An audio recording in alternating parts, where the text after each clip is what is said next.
Good morning. And as you may have noticed, the chairman and I are joined today by the CENTCOM commander, Admiral Bradley Cooper. He just returned from the front lines to see the troops and meet with allies, and this morning briefed us, just before this briefing, on the latest on all aspects of Operation Epic Fury. So after the chairman concludes, we'll ask Admiral Cooper to share a quick update on the ground truth from his trip to the region as he continues to implement an ironclad blockade and ensures that our forces are maximally postured to restart combat operations should this new Iranian regime choose poorly and not agree to a deal.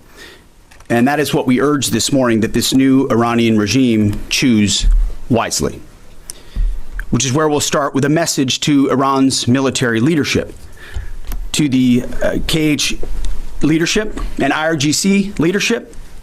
We're watching you. Our capabilities are not the same, our military and yours. Remember, this is not a fair fight. And we know what military assets you are moving and where you are moving them to. While you are digging out, which is exactly what you're doing, digging out of bombed out and devastated facilities, we are only getting stronger. You are digging out your remaining launchers and missiles with no ability to replace them. You have no defense industry. No ability to replenish your offensive or defensive capabilities. You only have what you have. You know that, and we know that. You can move things around, but you can't actually rebuild. You can dig out for now, but you can't reconstitute. But we can. We are reloading with more power than ever before, and better intelligence.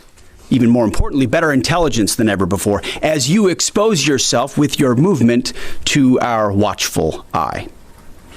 We are locked and loaded on your critical dual-use infrastructure, on your remaining power generation, and on your energy industry. We'd rather not have to do it, but we're ready to go at the command of our president and at the push of a button. This blockade, which the chairman will detail this morning, is the polite way that this can go. Your energy is not moving and will not move, and we can do this all day. But it's not destroyed yet. Your energy industry is not destroyed yet. You like to say publicly, Iran, that you control the Strait of Hormuz, but you don't have a navy or real domain awareness. You can't control anything. To be clear, threatening to shoot missiles and drones at ships, commercial ships that are lawfully transiting international waters, that is not control. That's piracy. That's terrorism. The United States Navy controls the traffic going in and out of the strait because we have real assets and real capabilities. And we're doing this blockade, performing it with less than 10% of America's naval power. The math is clear. We're using 10% of the world's most powerful navy, and you have 0% of your navy. That's real control, and we have a long track record of dealing with pirates and terrorists. But there is an alternative. As our negotiators have said, you, Iran, can choose a prosperous future, a golden bridge, and we hope that you do for the people of Iran. In the meantime, and for as long as it takes, we will maintain this blockade, successful blockade. But if Iran chooses poorly, then they will have a blockade and bombs dropping on infrastructure, power, and energy. And at the same time, Treasury Secretary Scott Bessent and our friends over at Treasury are launching Operation Economic Fury as well, maximizing economic pressure across the entirety of the government. To Iran, choose wisely. The world watched, and so did you, as the U.S. military moved seamlessly from major combat operations to a world-class blockade. We can make that transition again, very quickly, and even more powerfully than ever. At the direction of President Trump, the War Department will ensure that Iran never has a nuclear weapon. Never. We'd prefer to do it the nice way, through a deal led by our great vice president and negotiating team, or we can do it the hard way. We urge this new regime to choose wisely. Speaking of choosing wisely, A note to the press corps, to the American media, as I just can't help but notice the endless stream of garbage, the relentlessly negative coverage you cannot resist peddling, despite the historic and important success of this effort and the success of our troops. Sometimes it's hard to figure out what side some of you are actually on. It's incredibly unpatriotic. This same press corps, not this exact same press corps, but at least an older press corps, bent over backwards during the Biden administration to explain away the disastrous and disgraceful Afghanistan withdrawal. You called it the greatest airlift in American history. It's almost like you're cheering only for one side. This past Sunday, I was sitting in church with my family, and our minister preached from the book of Mark, the 3rd chapter. And in the passage, Jesus entered a synagogue and healed a man with a withered hand. The Pharisees came to watch. And as the scripture reads, they came to see whether Jesus, would heal him, or he would heal him on the Sabbath, so that they might accuse him. You see, the Pharisees, the so-called and self-appointed elites of their time, they were there to witness, to write everything down, to report. But their hearts were hardened. Even though they witnessed a literal miracle, it didn't matter. They were only there to explain away the goodness in pursuit of their agenda. As the passage ends, the Pharisees went out and immediately held counsel against him, how to destroy him. I sat there in church and I thought, our press are just like these Pharisees. Not all of you, but the legacy Trump-hating press. Your politically motivated animus for President Trump nearly completely blinds you from the brilliance of our American warriors. The Pharisees scrutinized every good act in order to find a violation, only looking for the negative. The hardened hearts of our press are calibrated only to impugn. I would ask you to open your eyes to the goodness, the historic success of our troops, the courage of this president, and this historic moment for a deal that could end the Iranian nuclear threat, the incredible battlefield victory laid before your eyes, the not one, but 2 incredible rescue missions, miracles, you might say, or a locked-in blockade. Or how about historic recruiting numbers? Yesterday, we announced that the Air Force and the Space Force met new higher goals in FY26, 5 months in advance of the end of the fiscal year, five months ahead of time. The Marine Corps and the Army will soon do the same. 2-3 years ago, we couldn't meet lower recruiting numbers, not even close. Where are the reports on that? Where's the coverage of the new spirit in the country, the new spirit in the ranks, the surge of Americans wanting to join the greatest military in the world? Nothing from the fake news. We sense a pattern. You see, on the battlefield, these are demonstrations of uniquely American capabilities, strength and resolve. It's all around you each and every day. But in the press, you only seek the negative, earning each and every day the fake news label. But the American people, with goodness in their hearts, see past the Pharisees in our press. They see the goodness. You watching, you see the goodness. They see the success. They see the reality. And they don't demand perfection, and perfection is not possible on any battlefield. But they see the incredible feats that our troops accomplish every single day. So to those troops, stay focused, block out the noise, stay aggressive. You are showing the world what it means to be an American warrior. You are making this building and the American people proud. We pray for you every day, and we have your back in every way. And to Iran, choose wisely. I pray you choose a deal which is within your grasp for the betterment of your people and for the betterment of the world. In the meantime, the War Department is locked and loaded. Mr. Chairman, over to you. Thank you, Mr. Secretary, and good morning, ladies and gentlemen. Thank you for being here today. Last week, the President of the United States directed a ceasefire that temporarily paused major combat operations in Iran. The unprecedented effort by America's joint force during Operation Epic Fury set the conditions for this ceasefire. And as the Secretary said, I'd like to emphasize during this pause that the United States joint force remains postured and ready to resume major combat operations at literally a moment's notice. This morning, I'd like to give you an update on the ongoing blockade in the CENTCOM AOR area of responsibility. On Monday, 13 April, at 10 a.m. Eastern Standard Time, at the direction of the President, America's joint force began implementing a blockade against Iran under the leadership of Admiral Cooper and the team at CENTCOM.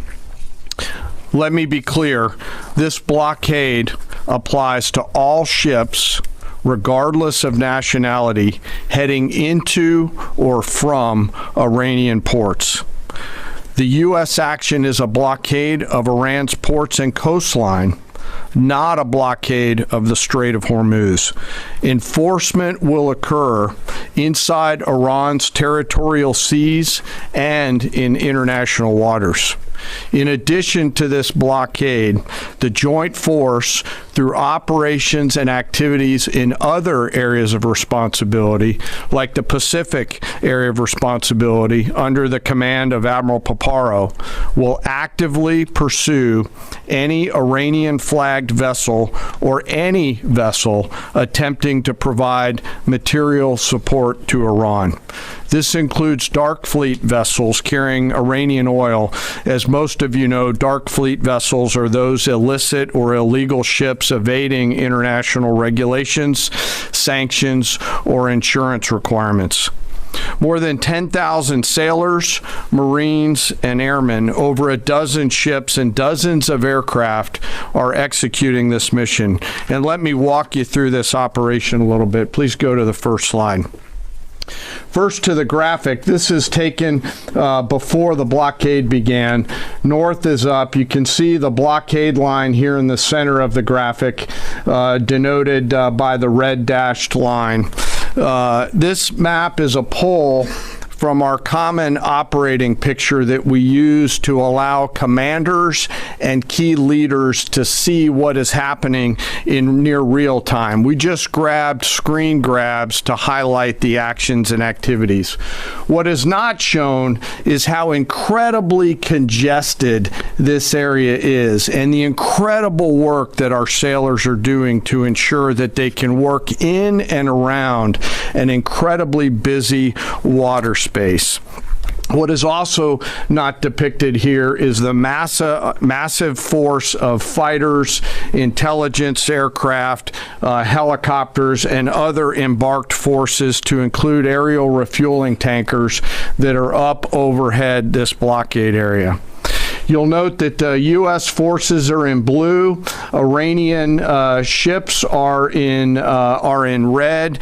And as we started this blockade, there were 7 ships of interest that were of concern for U.S. Central Command. Through a variety of intelligence tools and with the assistance of the Office of Naval Intelligence and other intelligence agencies, the force began to hunt for potential interdictors at 10 a.m. Eastern Standard Time. Next slide, please.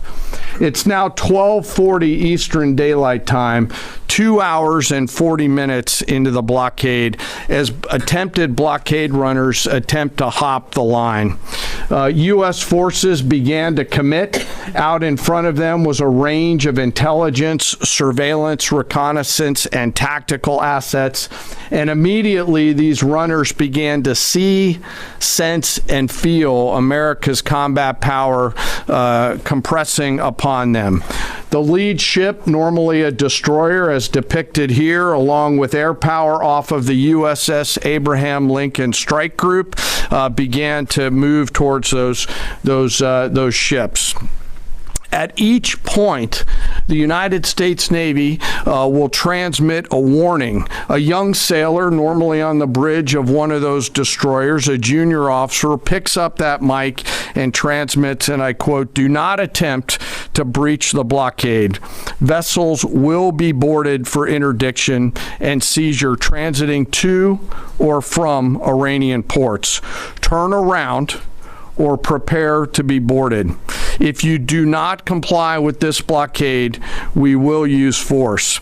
And as this message is being transmitted, as I mentioned earlier, those ship masters can literally see, sense, and feel the pressure around them. It's a finely tuned machine, rehearsed multiple times, and executed now 13 times since the blockade has begun. Next slide, please.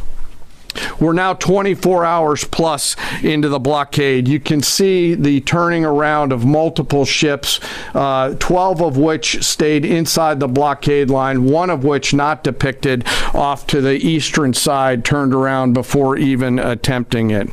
Any ship that would cross the blockade would result in our sailors executing pre-planned tactics designed to bring the force to that ship, if need be, board the ship and take her over. And that includes a series of escalated force options, which could include warning shots and others. Next slide.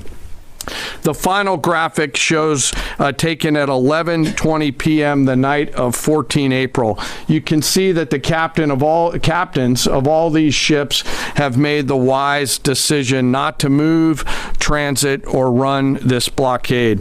As I mentioned, so far 13 ships have made the wise choice of turning around. And as we continue to hold this blockade at the order of the Secretary and the President, any vessel that compares to comply with our instructions will be dealt with accordingly. As of this morning, U.S. Central Command has not been required to board any particular ships. And I'll remind you that we are also conducting similar maritime interdiction actions and activities in the Pacific AOR against those ships that left that area before we began the blockade.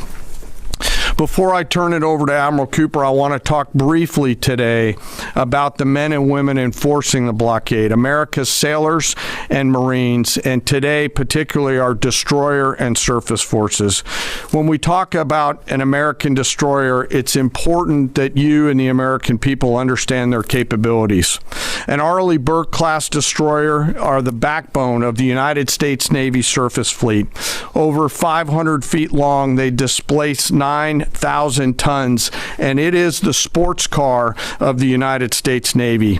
From the keel to the mast, they stand nearly 10 stories tall, and their 4 gas turbine engines can drive the ship at 30-plus knots. These ships are armed to the teeth with surface-to-air missiles, land attack cruise missiles, anti-ship missiles, anti-submarine rockets, torpedoes, 5-inch naval guns, multiple electronic warfare systems, embarked helicopters, extending the reach and capability of each and every one of these destroyers. But far and away, the most important weapon on board these ships is the American sailor. Over 300 warfighters are the heart and soul of these warships. At sea, sometimes for months, and these ships out in the CENTCOM AOR have been out there for months. They operate around the clock in a constant state of readiness, always delivering for our joint force. It's hot in the engine room. The engineering team keeps the lights on and the ship powered and able to respond to the orders from the bridge. On that bridge, our sailors maintain a constant watch, maneuvering the ship tactically and safely through always congested water space, and there is a lot out there. It is like driving a sports car through a supermarket parking lot on a payday weekend with thousands of kids in that parking lot as you attempt to maneuver through there to get to that ship that would attempt to run that blockade. Down in the Combat Information Center, the CIC, the Tactical Warfare Center of the ship, that is where the decisions are made. As threats appear, these young sailors are making real-time decisions on how to identify these threats and handle them, and they always deliver. These ships are run by the youngest sailors in our surface warfare Navy. The helmsman, the sailor on the watch at the bridge, is normally just between 18 to 19 years old, and they are trusted to drive this warship through that supermarket parking lot without hitting anything. The conning officer, an equally young commissioned officer who's normally just a few years out of college, is the ones that are giving that young helmsman the orders on where to take that American warship to execute the mission that the Secretary and the President has given us. These are incredibly well-trained sailors. They are led by incredible leaders, salty, experienced leaders, and trusted with deep responsibility. And I'm so humbled and proud of America's Navy. These sailors choose to take the road less traveled to go into the historic surface Navy, and they deliver every single day. Finally, as I often do, I want to highlight one of those surface sailors today and remember our fallen. Today we remember Ensign Robert Thompson of the U.S. Laffey, who died on this day in 1945 in the Battle of Okinawa. He was killed while fighting a fire along with 31 others as 2 Japanese kamikaze aircraft hit their ship. He passed away 1 week after his 22nd birthday and was posthumously awarded the Navy Cross. We remember Ensign Thompson today and all of our World War II vets who continue to give us the gift of a great example. And those surface warfare sailors who are out there doing the job right now take the courage, grit, and determination that those World War II vets gave us into these actions and activities that they're tasked to do every single day. So now I'd like to turn it over to Admiral Cooper to give us a readout of his recent trip to the region. Well, good morning, and Mr. Secretary, thank you for the kind invitation, and Chairman, great to join you. It's a real honor to be here representing the more than 50,000 American service members deployed throughout the Middle East today, supporting operations. And it's great to have the opportunity to highlight the tremendous efforts our warfighters operating forward and the important partnerships with regional allies that continue to thrive. In fact, yesterday I returned from my second trip to the Middle East in the past 15 days. 2 very different visits. One during our offensive operations against Iran, and the second in this most recent trip during the ongoing ceasefire. Very different.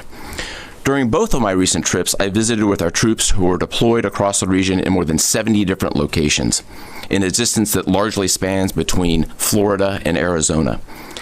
I've long believed that every success that we have starts and ends with our people, and boy, does this shine through brightly. During these visits, I had the privilege of personally recognizing more than 100 servicemen and women for their extraordinary valor, their courage, and their initiative under fire and delivering fire.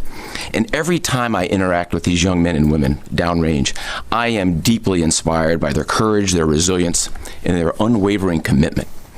The stories are remarkable. In many cases, you've seen this play out over TV. Fighter pilots who took out Iranian missile launchers in the moments prior to their launch against Americans and our partners, and who hit key military targets in and around Tehran on the attack more than 13,000 times. I met with some of the teams that helped to bring our F-15 airmen home safely from Iran and heard first-person accounts of the stories. Absolute heroes. I spent time with our troops who are employing cutting-edge tactics and technology for the first time in warfare. I won't be able to talk about what those are, but these young men and women are breaking new ground. It's incredibly inspiring.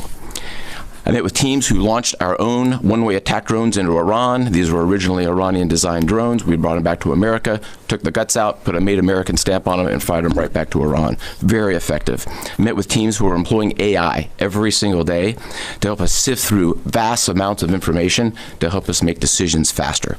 And importantly, humans are always in the loop in this process. I met with our Space Force teams and our cyber specialists, whose work cannot be discussed, but who serve with indispensable impact. I met with our logisticians and sustainers all over the region. There is just no military that executes logistics like the U.S. military. This group is doing exceptional work, moving thousands of tons every single day. I met with our air defenders who shot down Iranian ballistic missiles. My message for this group in particular is that their actions most certainly saved thousands of lives across the Middle East during Epic Fury. And all told, my personal assessment is, after these couple of trips, is our troops are highly motivated, they're focused, they're vigilant, and they're ready. And they're using this time to do a couple of things. We're rearming. We're retooling and we're adjusting our tactics, techniques, and procedures. There's no military in the world that adjusts like we do, and that's exactly what we're doing right now during the ceasefire. A little note about partners. My discussion with regional allies and partners, both at the senior civilian level and the senior military level, reinforced our shared commitment to regional security. But beyond that, having now fought together side by side, I assess that our military partnerships are stronger than ever as we continue to maintain a very active defense posture across the region during this ceasefire. And that posture stretches across the entire Arabian Peninsula, and it runs from northern Iraq all the way down into the northern Arabian Gulf. In creating the largest air defense umbrella in the world across the Middle East, we embedded specially trained U.S. military air defenders alongside our partner nation soldiers, side by side, literally side by side. And to give you a sense of their contribution and impact, the King and Crown Prince of Bahrain both personally knew our soldiers by name. These leaders expressed appreciation for our service member who continue to stand shoulder to shoulder with our partners in support of regional defense. And this is a sentiment that is widely shared across every Gulf ally. I heard this message over and over again, which is, we stand with you. As the Secretary and the Chairman have said, Bahrain, UAE, Saudi Arabia, Qatar, Kuwait, and Jordan have been exceptional teammates. I had a chance to meet with both their senior leadership as well as their troops. Boy, equally inspiring and equally committed to mutual defense. They defended Americans and they defended their own country. It was inspiring. And there's been no better teammate than Israel. Together, the four best air forces in the world, the Israeli Air Force, the U.S. Air Force, and the air forces of the U.S. Navy and U.S. Marine Corps, together met and exceeded our own military objectives over and over again. Twice in the past 2 weeks, I've met with the Israeli Chief of Defense to ensure that we remain closely aligned, and we do. And then finally, let me just close by saluting the brave men and women who are in uniform and who continue to answer the call with unrivaled lethality, great teamwork, and resolve. We've asked them to stay ready during this period, and that's exactly what they're doing. I couldn't be prouder, and I know that you and the American people share in that same pride. Thank you so much. Thank you. Appreciate that. All right, we'll take a few questions. Go ahead. Thank you. Alexandra Ingersoll, One American News. How is the Iranians' decimated command and control affecting the ceasefire at this juncture? Ergo, how are we enforcing a ceasefire with an enemy who has virtually no command and control? And then one other question. About the Houthis being, have the Houthis been an issue in the Straits of Hormuz and the Bab al-Mandab Strait at the Red Sea? Or are we tracking that militarily? Appreciate that. On the ceasefire front, it's right. Their command and control capabilities are highly degraded. So their ability to talk, see, sense is at the worst it's ever been. But their motivation to want to stay in the ceasefire is very high. Because they understand that a violation of that ceasefire means a commencement, once again, of Admiral Cooper's forces, which went very poorly for them. So they have a high incentive to maintain that ceasefire, even though they can't talk and organize as well as they'd like to. And as far as the Houthis, thus far, they have stayed out of it, which, of course, we think is a good decision by them, and I think is a reflection of the fact that over a year ago in Operation Rough Rider, we had an ongoing and intense campaign that demonstrated American capabilities, which has them hesitating to want to do something on that strait, which I think would be a poor choice. Right here. Good morning, Mr. Secretary, gentlemen. David Zier, Real America's Voice. As commercial shipping ramps up, you know, there was 130 ships a day going through that. As that happens, ships have to anchor up, right, and wait to pass through the narrow strait. Is there any progress with an international force to phase out U.S. military-led escorts or other? Is anyone stepping up to do that? It's a great question. Long term. They should be. There's a lot of talk, and what we've seen in this conflict from allies, and those is a lot of talk, except for the ones that were mentioned by Admiral Cooper in the region who have been phenomenal. Other allies have talked a lot and haven't done anything.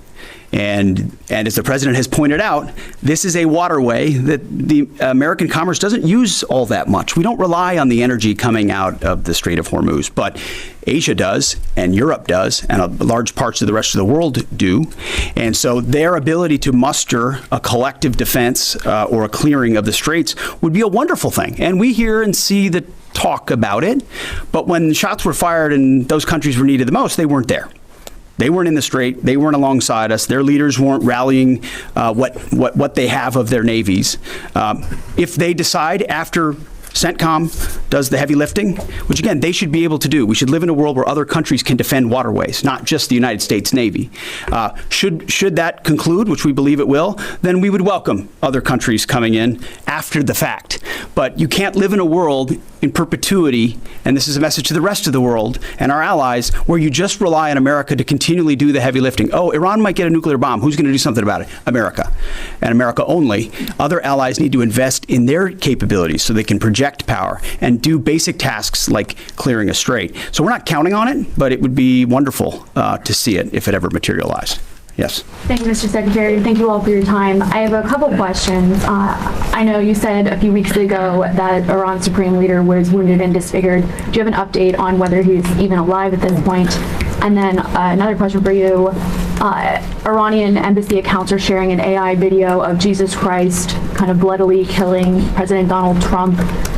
Does the Pentagon have a response to this, including the fact that this AI Jesus is casting Trump into hell? And then finally, for Admiral Cooper, could you speak to us about the morale of the American service members that you're seeing in the Middle East? I think Americans are really interested in what their experiences and testimonies are like. As far as the status of the individual you mentioned, I believe it's the same. Not a lot coming from him right now, understandably so. A lot of fear. Believed to be alive, wounded, and disfigured. Status remains the same. As far as a video like that, of course, that's disgusting and detached from reality. Iran says a lot of things in the propaganda space based on complete lies, and their actions have been lies. Oh, we don't target.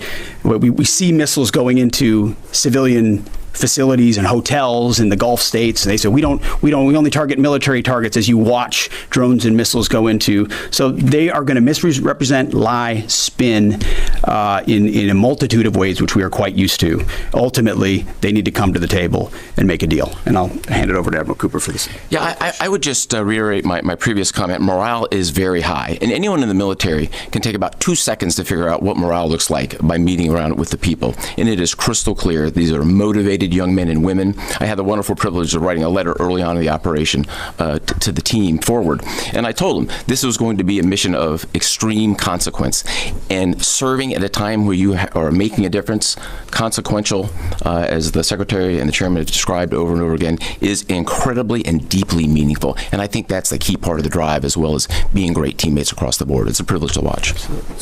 Jerry. Thank you. Jerry Dunleavy with Just the News. I have a couple of questions. First is some critics of the Trump administration policy, including former NCTC Director Joe Kent, have attempted to claim that the Trump administration's policy of zero enrichment for the Iranians is not actually President Trump's policy, but was foisted upon him by the Israelis. Looking back, doing a bit of a refresher for myself, I saw that zero enrichment was the Trump State Department's policy in the first admin. Just stop for a second. As someone who, unlike the individual you referenced, is in the presence of the president nearly every day and has been inside every single key meeting that has happened surrounding the idea of Operation Epic Fury, not a single thing has been foisted upon the President of the United States. President Trump makes his own decisions about the interests of this country and defending our interests, and then working with allies and partners, in this case, Israel, who's got a lot of will and a lot of capabilities, which we're grateful for. Nothing gets foisted on President Trump. So those people who are not in those meetings who like to say things about that are just flat wrong. I had a quick one for Admiral Cooper, if that's Sure. okay. Thank you, sir, and thank you for being here. So during Operation Epic Fury, 13 U.S. service members have lost their lives, some of them in an apparent aircraft refueling accident, and some of them from Iranian strikes. including a drone strike. I was wondering if you could share a little bit with us about how those Iranian strikes were able to be successful, and what lessons you've learned, and how you're applying those lessons in the future to make sure that we're able to defend a little bit better against that sort of thing. Sure, really broad question, but first, we will always honor the fallen. And the 13 who lost their lives really helped steel the resolve and congeal the motivation of the forces that are I met many people who knew the fallen personally. I met many who were reported as wounded and are back. 90% of those who have been wounded have been back to duty. It gives you a sense of purpose and motivation. We have collected dozens, if not hundreds, of lessons learned. And as we sit here right now, the Joint Force across the board is taking them and very tactically applying them right now, right here, right now. If I think about a football analogy, if it's halftime or between the third and fourth quarter, great teams are always adjusting, and we are certainly a great team, and that's what we're doing right now, taking the lessons and applying them in a meaningful way. What those are, I'm not going to talk about. I'll say they extend also outside of CENTCOM and across the rest of the Joint Force. We are a learning organization, so adversaries around the world should recognize that and be aware of that. No doubt. And likewise, I mean, the chairman and I have had the opportunity to greet those 13 and their families at Dover, and it does steel our resolve. And I can just attest to the planning that went into every aspect of this, and force protection, ensuring that CENTCOM has whatever it needs and that they're taking the proper posture has always been number one in this effort. Last question. Thank you, Secretary Hegseth. There's reporting that says U.S. intelligence indicates China is preparing weapons shipments to Iran during this ceasefire. What's your reaction? Are these reports accurate, and what would be the consequences for the Chinese if they move forward with these shipments? Well, as you know, President Trump has a very strong and direct relationship with President Xi, and they've communicated on that, and China has assured us that that indeed is not going to happen, and in the spirit of the meeting they'll have next month. Thank you very much. I appreciate it. Thank you.